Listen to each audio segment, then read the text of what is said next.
Orang-orang pilihan, khususnya Satyo Piningit, selalu diperlakukan dengan tidak manusiawi, bahkan dianggap sebagai kotoran atau sampah masyarakat. Sebab mereka memandang kehidupan orang-orang pilihan, khususnya Satyo Piningit, sangat menderita, susah, sengsara, karena memang Satyo Piningit bila dibandingkan dengan manusia kebanyakan pada umumnya sangatlah berbeda. Apa yang dimiliki oleh manusia biasa yang selalu memuja-muja dunia, menjadikan dunia ini sebagai tujuan daripada hidupnya, itu tidak ada dalam kehidupan Satyo Piningit. Beliau menjalani hidup apa adanya. Satyo Piningit mensyukuri apa yang ia dapat. Bersabar bila mendapatkan ujian-ujian dalam hidup.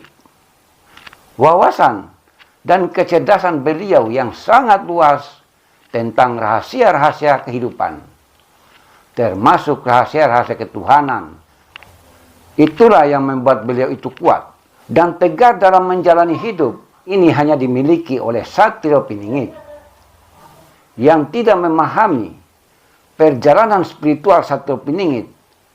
Bisa dikatakan Satyo Piningit adalah orang yang gagal, orang yang tidak bisa apa-apa dalam kehidupan ini.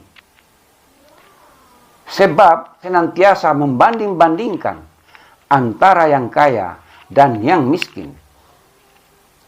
Dan ini sudah menjadi penyakit masyarakat di zaman modern atau di akhir zaman ini. Satyo Piningit selalu diperlakukan dengan tidak manusiawi. Beliau diperlakukan sesuka hati, dihina, difitnah, direndahkan, dan seterusnya. Padahal manusia itu sebagai makhluk sosial, makhluk yang paling sempurna di muka bumi ini. Sedangkan kesempurnaan itu ialah akal budi.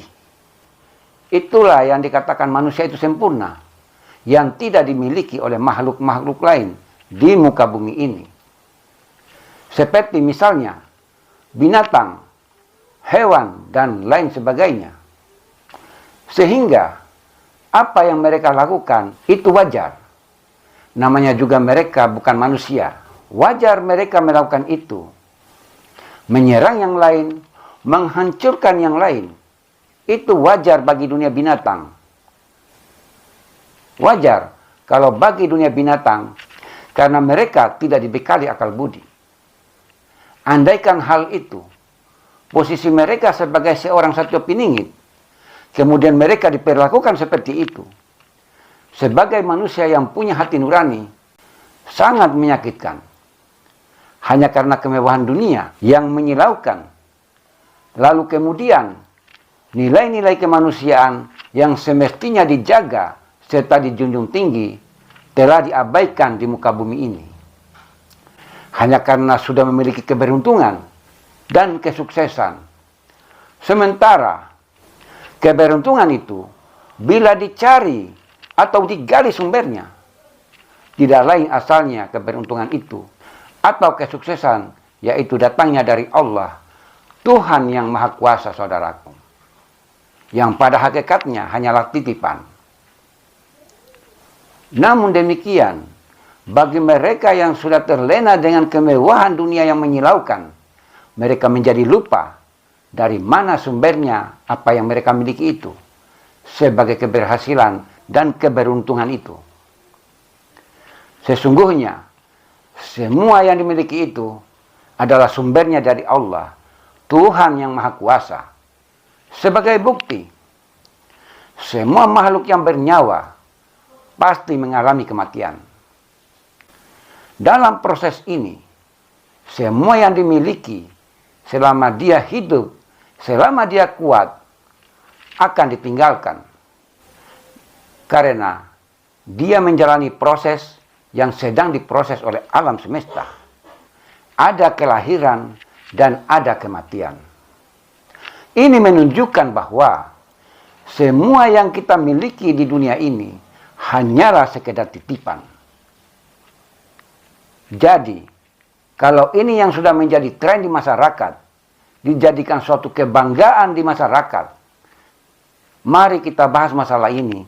Dari mana manusia ini? Untuk apa? Kemudian kenapa manusia bisa hidup di muka bumi ini?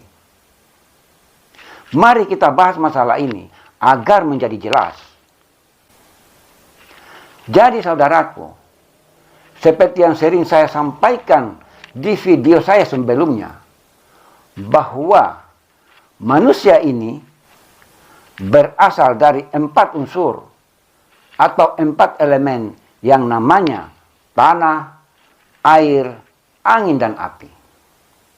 Sedangkan 4 unsur ini atau 4 elemen ini atas kehendak Allah, Tuhan semesta alam, maka menjadi bahan dasar terbentuknya alam semesta, sehingga alam semesta ini ada.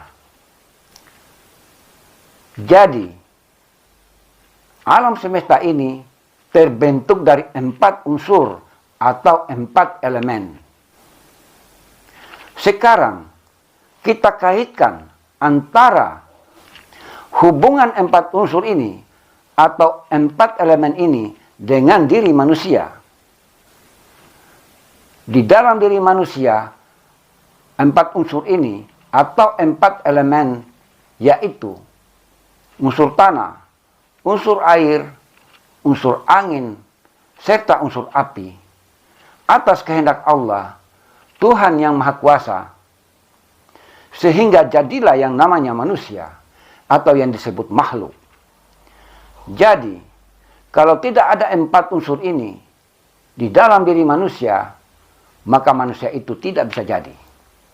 Dalam artian, manusia tidak akan ada di alam nyata atau di alam dunia ini. Jadi saudaraku, berdasarkan rumus seperti yang saya katakan tadi, yaitu antara alam semesta dengan diri manusia, termasuk yang ada di dalam diri satu piningit, sebagai manusia pilihan, sebagai walinya, sebagai kekasihnya, yang memiliki keilmuan yang sangat luas, terutama tentang ilmu kegaiban, ilmu-ilmu ketuhanan.